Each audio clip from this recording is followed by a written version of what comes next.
Lexus has just trademarked the TX nameplate, and the timing isn't impeccable. I just mentioned in a recent vlog that Lexus needs a large family hauler that doesn't cost over $100,000. And in today's video, I'm going to break down what this new TX vehicle might be, discuss its potential powertrains, and take a deep dive into the future crossover lineup from Lexus. Over at our good friends Lexus Enthusiasts, Lexus trademarks the TX 350 and TX 500H nameplates. What else do they have to say about this? And they're thinking it's a large 3-row SUV because the dealers have been just clamoring for that type of vehicle. And what's interesting, this is not the first time Lexus has trademarked the TX, originally registering the nameplate in 2009 before banning it in 2017. Now, I'm not going to speculate on what they had planned back in 2009 for a TX model, but keep in mind that this isn't the only trademark that hasn't made it to market yet. The LQ for the potential flagship crossover, we're going to talk about that today as well. And the RZ was just trademarked last month, the RZ 450e as a full electric model. So yeah, we're going to hop on over to my spreadsheet. Of course, I made a spreadsheet for you guys today, and we're going to break down the current lineup, or just dust over it, but really dive as deep as we can in the upcoming lineup. And yes, the Lexus GX is likely canceled, which is not a surprise. So let's get on over. So this is the current 2020 lineup. At the very bottom, we have the UX 200, which came out December of 2018, is a 2019 model. So it's the newest Lexus that we have. And I love the vehicle, I have a soft spot for it, but it's a little underpowered. I'm not going to talk about the UX too much. Going up the product stack, we have the NX, which is the hottest market right now for crossovers, and Lexus is kind of lagging behind here. They're a little late to the market with the NX, and they're a little late to give it a redesign. Like, it is really aged poorly, which is so sad to see, because crossovers is their genre. The RX is the best-selling crossover in the luxury segment, and that's not going to change anytime soon, I don't think. With these smaller crossovers gaining in popularity, it could lose its spot as the #1 crossover. So here we have the RXL. They're going to cancel the L. I'll talk about that in a second. They're going to cancel the GX. Rest in peace, GX. I'm almost 100% positive at this point the GX is dead. I mean, they haven't changed it hardly at all in 10 years? 11 years? 11 years at this point. So, and same thing with the LX 570. They haven't changed it in 11 years. They're not going to cancel the LX. No, it's been longer than 11 years, 13 years, 2007. They're not going to cancel the LX. The LX is here to stay, and they could modify it a little bit, and I'll talk about that, of course. Now, getting into the future products here, this is where put your tinfoil hats on, get your salt shakers, but this is where I enjoy speculating. It's a lot of fun, and I think I'm going to be right about most of these things. We're going to focus on this bad boy right here because this is what the trademark is all about today. So let's just talk about the TX first, and we'll branch off from there. So the TX, in my opinion, is going to be a Acura MDX competitor, a Mercedes GLS competitor, a BMW X7, maybe not quite as expensive, but it's going to be around those proportions. It's not going to be body on the frame like the outgoing GX. It's going to be based off the TNGA-K platform. That's what the ES, the Highlander, the Camry, even the RAV4 is on the TNGA-K. So the next NX, the next RX, and this next TX, this new TX will all be on this TNGA-K platform. And think of something the size of the Highlander. This is going to be a Highlander-esque vehicle. It could be possible that it's only a North American market vehicle. That is maybe a strong possibility. Don't quote me on that, but I feel like they're making so many TNGA-K models here in the States at this point, and maybe this is a luxury badge version of the Highlander, possibly. I think it's going to be a 7-seater, not an 8-seater. We will get an 8-seater, and I'll talk about that here in a second. But I expect the price around to be $65K, maybe $60K, if it actually is a Highlander-based vehicle, or at least similar in size and capability to that, because the Highlander, you could fit an entire RX 350L inside the new Highlander. Like, it's cavernous in my opinion. I've driven both of them. So 65K is roughly where this 3-row crossover SUV is going to be for the 7-seater. Power plants. Now, it's going to have an inline-4 turbo, at least that's my guess. And we're going to sidestep real quick to the upcoming NX redesign, which is coming out next fall. The NX is going to have a new turbo 4-cylinder. That's what everyone's saying. They're getting rid of the 8AR FTS 2-liter, and they're going to be putting a larger 2.4-liter turbocharged inline-4, rumored to be around 300 horsepower. And this is going to take over the 350, SC, is going to take over the 350 nomenclature for the Lexus lineup. So I really expect the ES, the IS, the RX, all the 350 nameplates that we have is going to have, and that includes the upcoming NX, is going to have a 2.4 liter, maybe 2.5, I don't know what to believe, but it's going to be larger than the current displacement inline 4. Expect to be over 300 pound-feet of torque as well. Hey guys, smash the like button if you're just as excited as I am for the new TX and the future Lexus crossover lineup. Let's get over 1,000 likes and maybe Lexus will bring these new vehicles out just a smidgen faster. And I think that's going to be the base engine here on the TX 350. Now, remember, they trademarked the TX 500H as well. And we do have some 500Hs currently on the market. We have the LS 500H and the LC 500H, and they both have around 354 horsepower. But I don't think they're going to incorporate that powertrain at all because that has a V6. I think they're going to get away from V6s that are not turbocharged. And that is a rear-wheel drive platform and it has a multi-stage, it's designed for a rear-wheel drive setup. So we're not going to see that in anything other than those products. And I think those might be gone as well. I think that might have been just like a testing program for some of their hybrid technology, the 500Hs that are currently in the market. But the new 500H that we're going to see in the RX 500H are going to get rid of the 450H. It's my guess, pinch of salt. But with the TX 500H as well, they're going to take this 2.4 liter inline 4 turbocharged, and they're going to hybridize that. And that's going to give us about 50 more horsepower on top of the current turbocharged 4-cylinder. And it's going to boost fuel economy significantly. So let's say this TX gets 24 miles a gallon with the 4-cylinder, but you put it on the hybrid and you're going to get maybe low to like 33 miles per gallon for a large 7-seater crossover SUV. I think the chances are really good there. Now we're not going to stop there because I think Lexus is going to prime plug-in hybrid their entire lineup eventually, and they're going to offer that on the RX and the TX. That's my opinion. That would get us to around 400 horsepower, 40 miles of plug-in range, and very, very quick acceleration, 0 to 60 in probably about 5.5, 6 seconds, something like that, which is pretty good for a large crossover SUV, a heavy one at that, which I expect these to be heavy. All right, now that we've talked about the TX and essentially the RX, and I really think the TX is gonna share a lot with the RX in design. I think it's gonna look like a larger RX, kind of like the RXL is really an RX. They just kind of extended it. I think the TX has a good shot of just being a overgrown RX, and they want to keep the styling because RX is their winning formula. It's their bread and butter. If they can expand that to the TX with the styling just a little bit bigger, and I'm a little worried for it, to be honest, because the new Acura MDX is coming out. That is a big competitor to the RX and the future TX for that matter.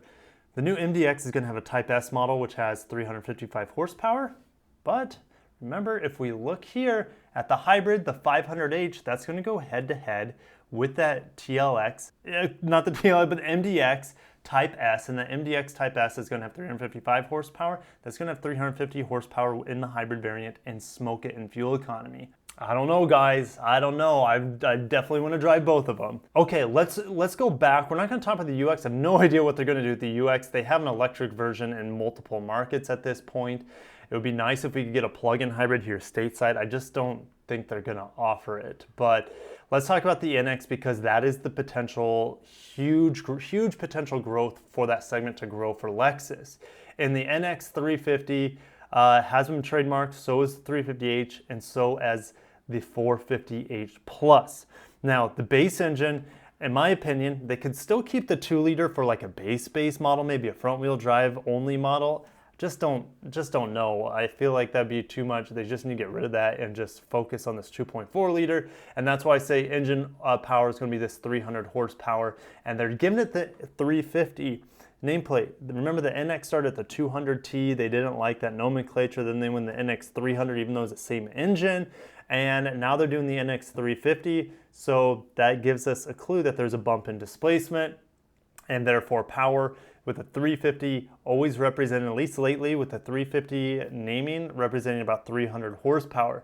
Now, we also have a 350H, which they're not going to go the 500H route because they want to keep the cost down on this NX. And this is going to be the same hybrid powertrain as the current RAV4 hybrid with 219 horsepower. They'll give it 220 horsepower. They always give the Lexus variant like 1 or 2 more horsepower just to say that I don't have more. Anyways, they're going to also give you the RAV4 Primes powertrain with a plug-in hybrid here, 308 horsepower. Expect all 3 of those models of the NX to debut, God willing, next October. That's what I've been hearing. And hopefully that 450H Plus is included in that setup as well. And 450H Plus is a perfect naming because remember, if we look at the RX 450H, that has 308 horsepower, and this 450H is going to have just a tad bit more horsepower than the 302 horsepower we see in the RAV4 Prime. Moving over, now this isn't technically a crossover. It is, I guess it's sort of a crossover. It's almost like a UX in terms of design. It's kind of a sedan hatchback that's been raised a little bit. And this 450E, so if we look at the 450 means about 300 horsepower, right? So 300 horsepower, all electric vehicle, expect to have all-wheel drive, and a range, I don't know, 300 miles. That's my guess. Who knows when we'll see this RZ450E, but the fact that they trademarked it probably means it's coming, all right? We talked about the RX, we talked about the TX, now we're getting to the big boy, the LX 600. We know that's coming. Some people think it's going to be the LX 600H. I don't know. It could be 600H for the hybrid or 650H. But I'm going to take a stab at all the LX powertrain options here, and there's going to be potentially a ton because this is a flagship. Lexus can't afford to not offer their flagships with a ton of different powertrain options. If you are dropping $100,000 on a vehicle, you should have your choice on whatever powertrain you want, not just 1 or 2 engines or powertrain options. So first one, 420 horsepower, that's a twin turbo V6 that we see in the LS 500. Now it's kind of confusing, right? Because it says LX 600, we have the LS 500, but they're gonna have the same engine, roughly the same horsepower, unless the LS gets a bump and they rename it the LS 600. But I could go down that road today, but I'm not going to. But we know it's going to be the LX 600. I'm going to say it's 420 horsepower for the time being with this 3.44 liter twin turbo V6, the V35A FTS, I think that's what it is, V35A. Hybrid setup, they're going to hybridize that twin turbo V6, 500 horsepower. It's going to be the same setup that we see in the Tundra, which I just detailed the other day, or I should say the Land Cruiser.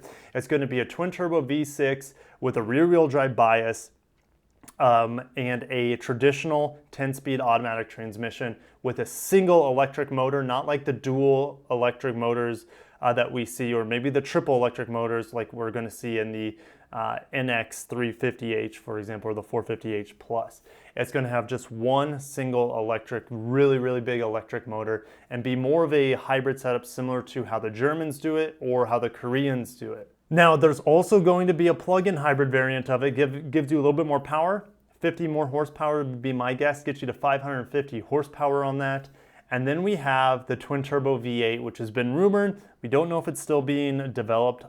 God hope so. Have mercy on our souls. We want this twin turbo V8. Gets you to 650 horsepower. And then they could also give you a plug-in hybrid of that twin turbo V8, and that gets you to 750 horsepower. How much would that vehicle cost? Maybe closer to $200K, but Lexus is vacant in those areas, and they're more than capable of making a vehicle that can compete in those areas. They can make the best interiors on the market, the best quality, and they also have the potential and engineering teams to make an engine like this, or at least the hybrid setup as well. So LQ500, and I think it's going to share the same powertrains as the LX and the LS upcoming and the LC eventually, maybe. I don't know if how much room they can have in the LC for plugins and things like that. But let's talk about this LQ because this is very important for them to take on the Audi A8, Q8, goodness, Audi Q8, the Porsche Cayennes out there. I think BMW's coming with the BMW X8. So this is a huge market, and whatever Mercedes has as well in that market. So LQ500, I think this vehicle is going to start around 90,000 and could easily go past 150,000. But the base of it is all this 3.44 liter V6 twin turbo, 420 horsepower. Hybridize that, get to 500. Plug-in hybrid that, get to 550. Drop that 3.44 liter twin turbo V6, slot in the twin turbo V8, and then you can also plug in hybrid that twin turbo V8. And guys, I think this is where Lexus is going. I don't know for sure, but the more we get leaks, the more information we get, which isn't a lot, but my experience in the Lexus landscape, I think I'm pretty close, and just the things I've heard. So I think I'm pretty close. I'll see you guys in the comments. I get really, really excited about projecting the potential lineup. And I can do the same for the sedan lineup for Lexus, which is a lot less predictable at this point. But I just wanted to also leave you guys with this real quick overview of Honda and Acura exhibits for the 2020 Beijing International Automotive Exhibition. I wasn't expecting Honda to actually be at the Beijing Motor Show. So yeah, expect me to cover whatever they do debut. It looks like this is an electrified Honda Accord of some sort, at least that's what it looks like to me. So they're going to be debuting a new EV concept there, as well as some plug-in hybrids in China at the end of this month. So definitely stay tuned for that. Subscribe if you haven't. That's going to wrap up this video, guys. If you haven't liked the video, go ahead and like it. And yeah, like I said, subscribe for more content. And I'm excited to get to 100K. Hopefully we can get there before the end of the year. And if you're watching this on September 15th in the morning, I will be live streaming the Nissan Z unveil later tonight at 7 p.m. Central Time. And yeah, a lot of you have expressed interest in more live streams. In my stream last night for the Tucson unveil, you guys were asking for me to stream battery day for Tesla. And that's totally outside my wheelhouse. Although I don't cover them, I research Tesla every single day. I'd be a fool not to, because they're setting a lot of trends in the automotive industry right now. So looks like I'll be streaming battery day, and I'll see you guys in the comments on what you think about that. It's definitely outside my typical coverage, which is usually Japanese and Korean autos, but I'm flexible. I'm willing to try new things, and if you guys are interested, heck, I can keep expanding. So thank you guys so much for watching. I've been talking a lot today, and that's okay. Some of you guys, you're watching because you somehow enjoy me speaking a lot. So thank you guys for watching. I'll catch you in the next video. I'll see you tonight on the stream if you're there. Take care. Peace out. God bless you.